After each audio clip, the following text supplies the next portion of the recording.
দেবী দুর্গা, যাকে সনাতন ধর্মের প্রতীক হিসেবে পূজা করা হয়।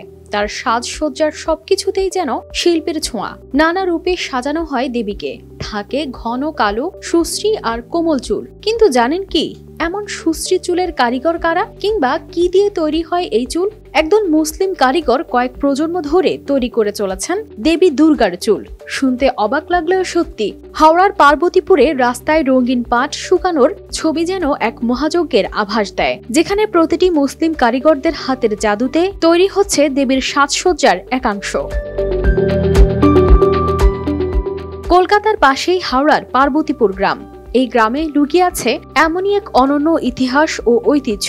একদল মুসলিম কারিগর শতাব্দীর পর শতাব্দী ধরে তৈরি করে আসছেন দেবী দুর্গার চুল। পার্বতীপুর গ্রামে পা রাখলেই চোখে পড়বে রাস্তার পাশে শুকাতে দেওয়া সারি সারি রঙিন পাটের চুল। সেখানকার ৮০টি মুসলিম পরিবার, যাদের প্রায় প্রতিটি সদস্য যুক্ত এই চুল বানানোর কাজে। প্রায় ৮০ জন কারিগরের তত্ত্বাবধানে আরো প্রায় ২০ জন শ্রমিক মিলে তৈরি করেন এসব চুল।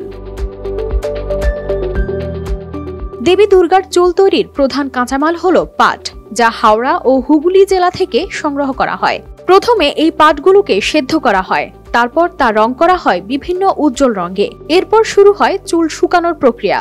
তবে বর্ষাকাল এলেই শুরু হয় প্রকৃতির সঙ্গে এক ধরনের লড়াই। আকাশে যখন মেঘ জমে বা বৃষ্টি নামে, তখন সেই পরিশ্রম বৃথা যেতে বসে। চুলগুলো ভালোভাবে শুকিয়ে গেলে নির্দিষ্ট মাপ অনুযায়ী কেটে পেরেকের চিরুনি দিয়ে চালানো হয়, যাতে প্রতিটি চুল সঠিকভাবে বিন্যস্ত হয়। আর যেসব চুল কোকড়া করতে হয়, সেগুলোকে পাটকাঠিতে পেঁচিয়ে রাখা হয় দীর্ঘ সময় ধরে। তারপর আবার রঙে ডুবিয়ে রাখা হয়, যেন প্রতিটি চুলে উজ্জ্বলতা আসে। শত বছর ধরে এই কারিগররা পাটকে এভাবেই রূপ দিচ্ছেন দেবীর চুলের মতো শিল্পকর্মে। এই কাজে নিয়োজিত আছেন ৮০ বছরেরও বেশি বয়সী শেখ শফিক আলী, যিনি ছোট থেকেই এই পেশার সাথে যুক্ত ছিলেন। তবে তিনি এখন আর নিয়মিত কাজ করতে পারেন না।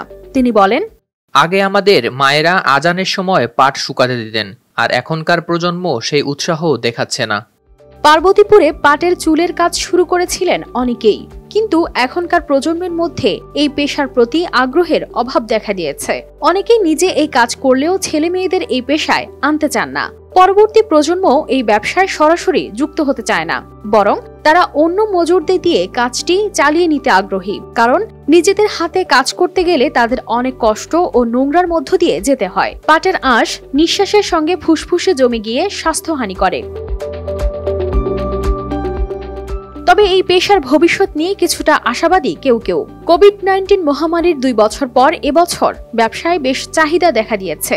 দেশের নানান জায়গায় এখনো তাদের তৈরি এই চুলের বেশ চাহিদা রয়েছে, এবং তারা বিশ্বাস করেন এই কাজ তারা ছাড়া আর কেউ এত নিখুঁতভাবে করতে পারবে না।